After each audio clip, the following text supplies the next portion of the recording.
I had hoped, O prophet, that those gods that had smiled upon my childhood, whose voices stirred at evening in gardens when I was young, would hold dominion still when at last I came to seek them. O prophet, if this is not to be, make you a great dirge for my childhood's gods, and fashion silver bells, and setting them most to swing amidst such trees as grew in the garden of my childhood, sing you this dirge in the dusk, and sing it when the low moth flies up and down, and the bat first comes peering from her home. Sing it when white mists come rising from the river, when smoke is pale and gray, while flowers are yet closing, ere voices are yet hushed. Sing it while all things yet lament the day, or ever the great lightnings of heaven come blazing forth, and night with her splendors takes the place of day. For if the old gods die, let us lament them, for or ever new knowledge comes, while all the world still shudders at their loss. For at the last, O prophet, what is left? Only the gods of my childhood dead? And only time striding large and lonely through the spaces, chilling the moon and paling the light of stars, and scattering earthward out of both his hands the dust of forgetfulness over the fields of heroes and smitten temples of the older gods. But when the other prophets heard what doleful words the king spake in the hall, they all cried out, "It is not as if Ulf has said it, but as I have said it, and I." Then the king pondered long, not speaking, but down in the city in a street between the houses stood grouped together they that were wont to dance before the king, and they that had borne his wine in jewel cups. Long they had tarried in the city, hoping that the king might relent, and once again regard them with kindly faces, calling for wine and song. The next morning they were all set out in search of some new kingdom, and they were peering between houses and up the long grey street to see for the last time the palace of King Abelon. And pattering leaves, the dancer cried, "Not any more shall we drift up the caravan hall to dance before the king. He that now watches the magic of his prophets will behold no more the wonder of the dance, and among the ancient parchments, strange and wise, he shall forget the swirl of drapery when we swing together through the dance of the myriad steps. And with her silvern fountain and summer lightning, and dream of the sea, each lamenting that they should dance no more to please the eyes of the king." And Intana, who had carried at the banquet for 50 years the goblet of the king, set with its 4 sapphires, each as large as an eye, said as he spread his hands towards the palace, making the sign of farewell, "Not all the magic of prophecy, nor yet foreseeing, nor perceiving, may equal the power of wine. Through the small door in the king's hall one goes by 100 steps and many sloping corridors into the cool of the earth, where lies a cavern vaster than the hall. Therein, curtained by the spider, repose the casks of wine that are wont to gladden the hearts of the kings of Zarkandhu.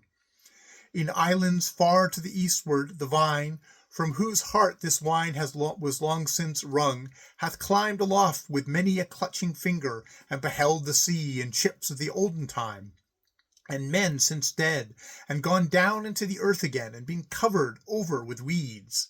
And green with the damp of years there lie 3 caskets that a city gave not up, until all her defenders were slain and her houses fired, and ever to the soul of that wine is added a more ardent fire as ever the years go by. Thither it was my pride to go before a banquet in the olden years, and coming up to bear in the sapphire goblet the fire of the elder kings, and to watch the king's eyes flash, and his face grew nobler and more like his sire's as he drank the gleaming wine.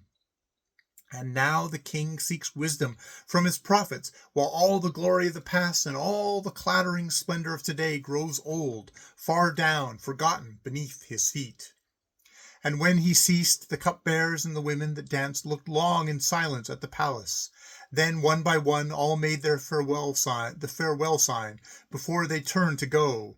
And as they did, this a herald unseen in the dark was speeding towards them. After a long silence, the king spake. "Prophets of my kingdom," he said, You have not prophesied alike, and the words of each prophet condemn his fellow's words, so that wisdom may not be discovered among prophets. But I command that none in my kingdom shall doubt that the earliest king of Zarkantu stored wine beneath this palace before the building of the city, or ever the palace arose. And I shall cause commands to be uttered for the making of a banquet at once within this hall, so that ye shall perceive that the power of my wine is greater than all your spells, and dancing more wondrous than prophecy. The dancers and the wine-bearers were summoned back, and as the night wore on, a banquet was spread, and all the prophets bidden to be seated. Saman, Yanath, Monith, Yinarthun, the prophet of Jrny, Zornadu, Yaman, Parhan, Ilana, Ulf, and one that had not spoken, nor yet revealed his name, and who wore his prophet's cloak across his face. And the prophets feasted as they were commanded, and spake as other men spake, save he whose face was hidden, who neither ate nor spake. But once he put out his hand from under his cloak, and touched a blossom among the flowers upon the table, and the blossom fell. And Pattering Leaves came in and danced again, and the king smiled, and Pattering Leaves was happy, though she had not the wisdom of the prophets. And in and out, and in and out, and in and out among the columns of the hall went Summer Lightning in the maze of the dance. And Silver Fountain bowed before the king, and danced and bowed again. And Ol Atan went to and fro from the cavern to the king gravely through the midst of the dancers, but with kindly eyes. And when the king had often drunk of the old wine of the elder kings, he called for Dream of the Sea, and bade her sing. And Dream of the Sea came through the arches, and sang of an island builded by magic out of pearls, that lay set in a ruby sea, and how it lay far off and under the south, guarded by jagged reefs, whereon the sorrows of the world were wrecked and never came to the island. And how a low sunset always reddened the sea and lit the magic isle, and never turned to night, and how someone sang always and endlessly to lure the soul of a king, who might by enchantment pass the guarding reefs to find rest on the Pearl Island, and not be troubled more, but only to see sorrows on the outer reef battered and broken. Then Soul of the South rose up and sang a song of fountain that ever sought to reach the sky, and was ever doomed to fall to the earth again until at last.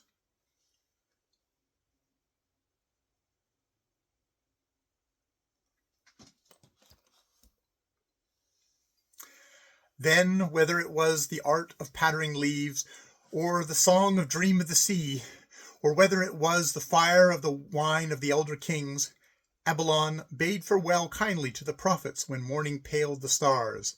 Then along the torchlit corridors the king went to his chamber, and, having shut the door in the empty room, beheld suddenly a figure wearing the cloak of a prophet.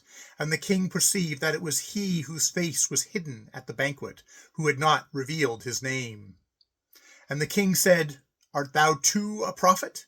And the figure answered, I am a prophet. And the king said, Knowest thou aught concerning the journey of the king? And the figure answered, I know, but have never said.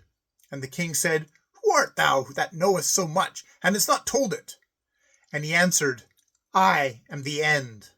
Then the cloaked figure strode away from the palace, and the king, unseen by the guards, followed upon his journey. The end of The Journey of the King, the end of Time in the Gods by Lord Dunsany.